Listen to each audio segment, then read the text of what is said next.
Good morning बच्चों। 8वीं class विज्ञान छठा पाठ दहन और ज्वाला। इसमें बेटा दो चीज़ हम पढ़ेंगे इस पाठ में। पहला तो हम दहन के बारे में पढ़ेंगे, बर्निंग, और ज्वाला मतलब उसमें से जो अंगारी या जो उसमें रोशनी निकलती है वो। तो सबसे पहले इस पाठ में आप देखिए कि हम लोगों ने इससे पहले वाले पार्ट में ईंधन के बारे में पढ़ा था, कोल एंड पेट्रोल, जो कि दोनों ही ईंधन है। ईंधन का मतलब ही क्या है? जो जलने के बाद में हमें ऊर्जा दे, वो हमारा ईंधन होता है। तो ईंधन के बारे में हम लोगों ने अलग अलग ईंधन भी होते हैं, जैसे गोबर है, लकड़ी है, कोयला है, काष्ठ कोयला है, पेट्रोल है, डीजल है, सीएनजी है, एलपीजी गैस है। ये सारे के सारे हमारे ईंधन हैं। अब इसके अंदर हम लोग पढ़ेंगे कि हम लोग अपने पाठ पे आते हैं दहन में। दहन के बारे में जब हम पढ़ते हैं तो आपने देखा होगा कि मोमबत्ती को आपने जलते हुए देखा है और कोयले को जलते हुए देखा है। मोमबत्ती को आपने देखा होगा कैसे जलती है, उसमें से क्या होती है? उसमें ज्वाला होती है, उसमें आपको एक ज्योति रूप का कुछ दिख रहा है, हमें जलता हुआ दिख रहा है। गैस होती है, जब हम उसको चाँचते हैं तो हमें जलती हुई दिखती है, तो ये हमारी ज्वाला हो गई। और जब हम कोयला करते हैं तो कोयले में आपने देखा होगा कि ज्वाला नहीं होती है, वो कोयला सिर्फ लाल होता है, उसमें सिर्फ तपत हमें दिखाई देती है। जैसे कि हीटर है, जब हम हीटर पे खाना बनाते हैं, आपने देखा होगा, तो हीटर आजकल जो इंडक्शन चूल्हे आते हैं, आप देखो, आप लोगों को सिर्फ वहाँ पे ऊष्मा दिखेगी कि हाँ गर्म हो रहा है, पर उसमें कोई ज्वाला नहीं दिखती है। तो ये अलग अलग प्रकार की रासायनिक प्रोसेस है, रासायनिक प्रक्रम है, जिसके कारण ज्वाला जो है वो उत्पन्न होती है। तो कोयला, उसमें ज्वाला नहीं होती, मोमबत्ती है, उसमें ज्वाला होती है। अब इसमें पहली चीज़ जो है वो है दहन। क्या है पहले?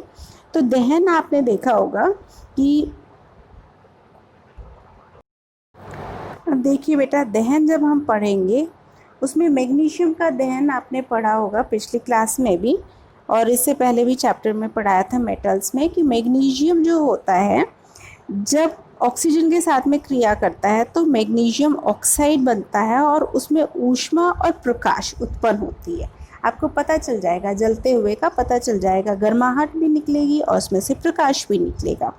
इसी तरीके से जब आप काष्ठ कोयला जलाते हो वायु में, या कार्बन लकड़ी जलाते हो आप, तो उसमें आप देखोगे धुआं निकलता है जो कि कार्बन डाइऑक्साइड होता है, ऊष्मा निकलता है और प्रकाश निकलता है। तो ये सारे के सारा जो है ये दहन होता है। दहन रासायनिक प्रक्रम है जिसमें पदार्थ ऑक्सीजन के साथ में क्रिया करके हमें ऊष्मा देता है, उसे हम दहन कहते हैं। मतलब रासायनिक, ये केमिकल प्रोसेस है जिसमें पदार्थ ऑक्सीजन के साथ में अभिक्रिया करके हमें ऊष्मा देता है, वो हमारा दहन होता है।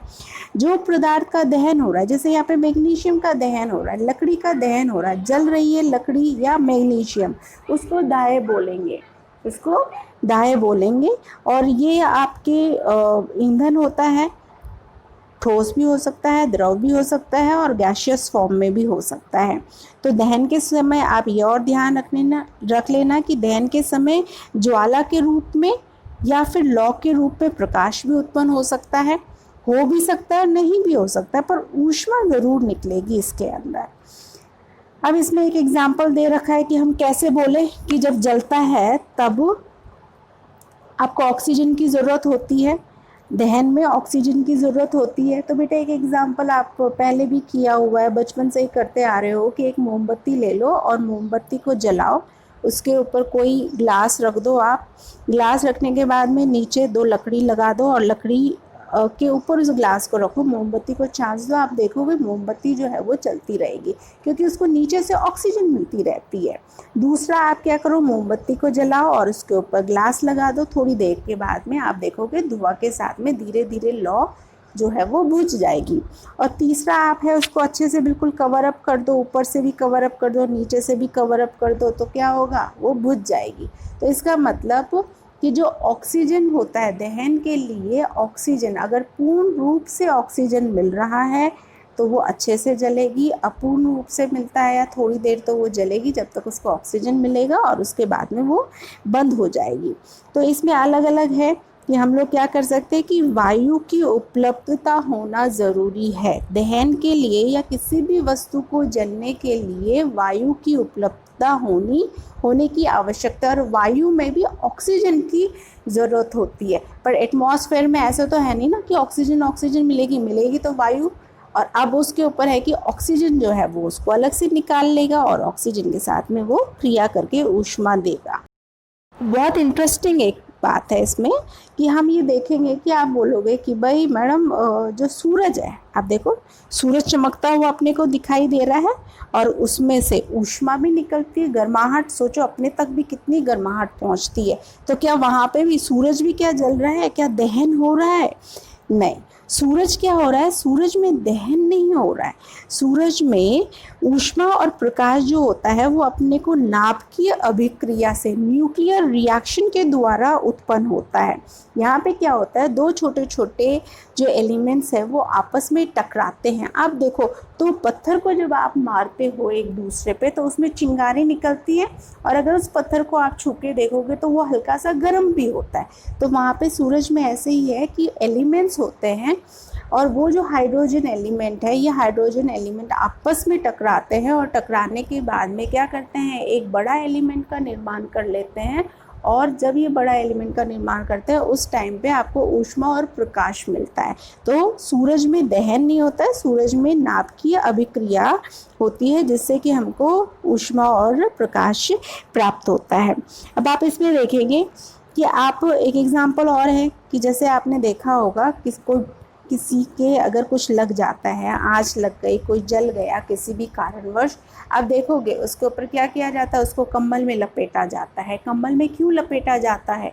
रीज़न उसका ये है कि कंबल में जब उस व्यक्ति को, जले हुए व्यक्ति को लपेटते हैं तो जो ऑक्सीजन है उसका वहाँ पे, मतलब ऑक्सीजन मिलना, जहाँ पे वो जल रहा है उसको ऑक्सीजन मिलना बंद हो जाता है। ऑक्सीजन मिलना बंद हो गया तो जो दहन प्रक्रिया होती है वो स्टॉप हो जाती है।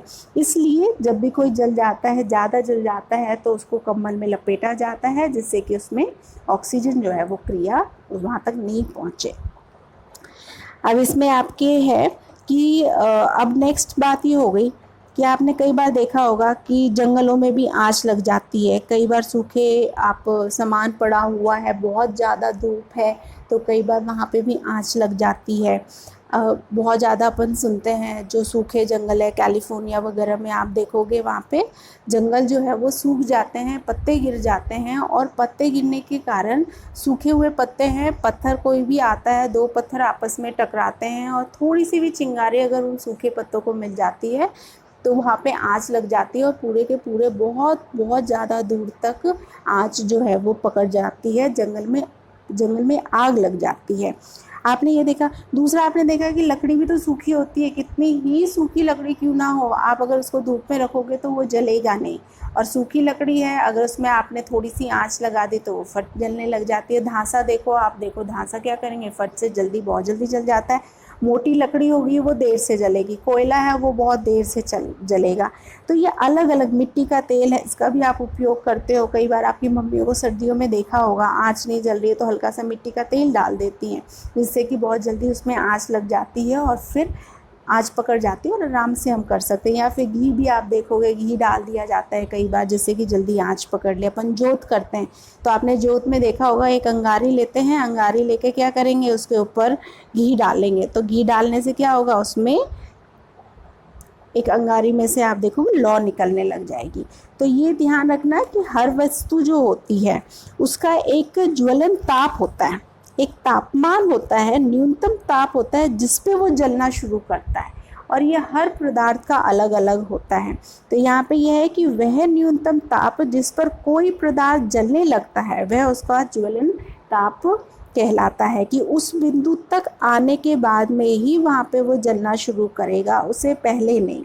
तो इसी तरीके से आपको एक बार इससे पहले मेटल वाले में बताया था आपको कि मैग्नीशियम है और पोटेशियम है और सोडियम जो है उसको मिट्टी के तेल में रखा जाता है। रीज़न क्या होता है, जैसे ही वो, क्योंकि उनका जो ज्वलन ताप है वो बहुत कम होता है, जैसे ही बाहर एटमॉस्फेयर में आया ऑक्सीजन के साथ में तुरंत रिएक्शन कर लेता है वो।